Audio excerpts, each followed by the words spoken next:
साथियों, north east में देश के विकास का ग्रोथ इंजन बनने की क्षमता है। दिनों दिन मेरा ये विश्वास इसलिए गहरा हो रहा है क्योंकि अब पूरे नॉर्थ ईस्ट में शांति की स्थापना हो रही है।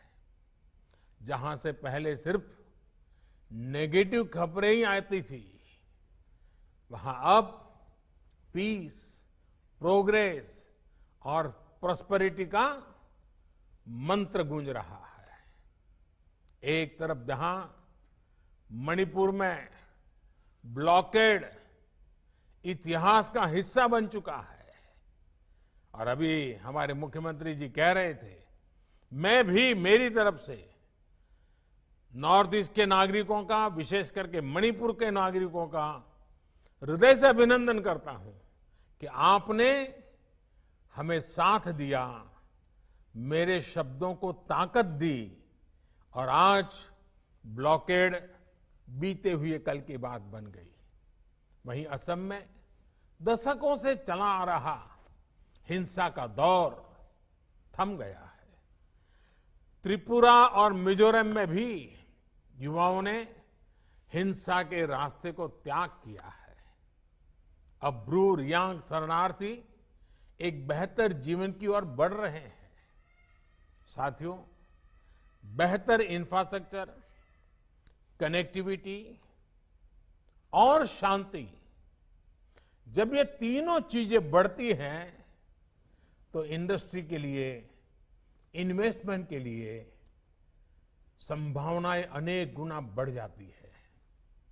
नॉर्थ ईस्ट के पास तो ऑर्गेनिक प्रोडक्ट्स और बंबू दो ऐसे माध्यम है जो आत्मनिर्भर भारत अभियान को ताकत देने का सामर्थ्य रखते हैं।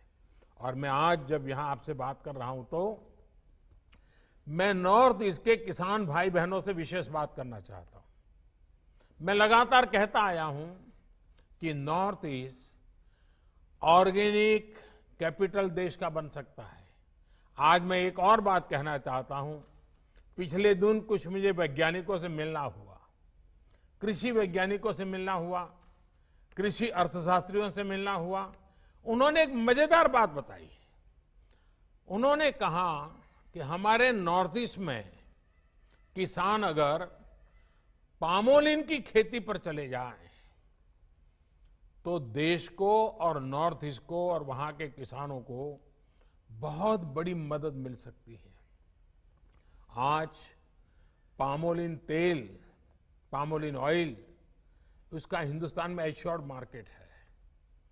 अगर नॉर्थ ईस्ट का किसान ऑर्गेनिक खेती करता हो और उसमें भी पामोलिन की खेती करे, आप कल्पना कर सकते हैं आप हिंदुस्तान की कितनी बड़ी सेवा करेंगे, हमारे अर्थतंत्र को कैसी नई गति देंगे। मैं यहां की सभी राज्य सरकारों से भी आग्रह करूंगा कि वे अपने अपने राज्य में पामोलिन मिशन की रचना करें, किसानों को शिक्षित करें, प्रेरित करें, और भविष्य में इसमें किसानों को हमें कोई मदद करने की जरूरत होगी, उस पर भी बैठ करके कोई योजना बना सकते हैं, कुछ सोच सकते हैं हम। और इसलिए मैं आज जब नॉर्थ ईस्ट के भाइयों बहनों से और खास करके मणिपुर के भाइयों बहनों से करता हूं, नॉर्थ ईस्ट के मेरे प्यारे भाई बहनों तो हमेशा ही लोकल के लिए वोकल रहे हैं। और सिर्फ वोकल ऐसा नहीं, नॉर्थ ईस्ट की एक विशेषता है, उनको लोकल के लिए गर्व होता है। मुझे याद है जब मैं इस प्रकार का स्कार्फ लगाता हूं तो उस प्रदेश के लोग गौरव से इसको रिकॉग्नाइज करते हैं। अपनी चीजों का इतना गर्व होना, ये बहुत बड़ी बात है।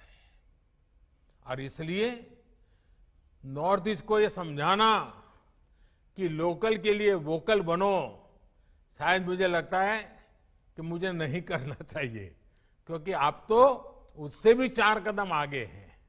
आप तो लोकल के प्रति बहुत ही गौरव करने वाले लोग हो।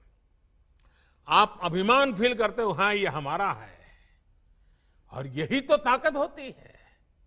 और जो प्रोडक्ट्स नॉर्थ ईस्ट में होते थे उनमें से अधिकांश वैल्यू एडिशन, प्रमोशन और मार्केट एक्सेस से कभी कभी वंचित रह जाते थे, लोगों को पता भी नहीं था। अब आत्मनिर्भर भारत अभियान के तहत लोकल प्रोडक्ट्स में वैल्यू एडिशन और उसकी मार्केटिंग के लिए क्लस्टर विकसित किए जा रहे हैं। इन क्लस्टर्स में एग्रो स्टार्टअप्स और दूसरी इंडस्ट्री को हर सुविधाएं दी जाएगी। ऐसे में नॉर्थ ईस्ट के ऑर्गेनिक प्रोडक्ट्स को देश और विदेश के मार्केट्स तक पहुंचाने के लिए हर जरूरी सुविधा नजदीक से ही मिलने वाली है।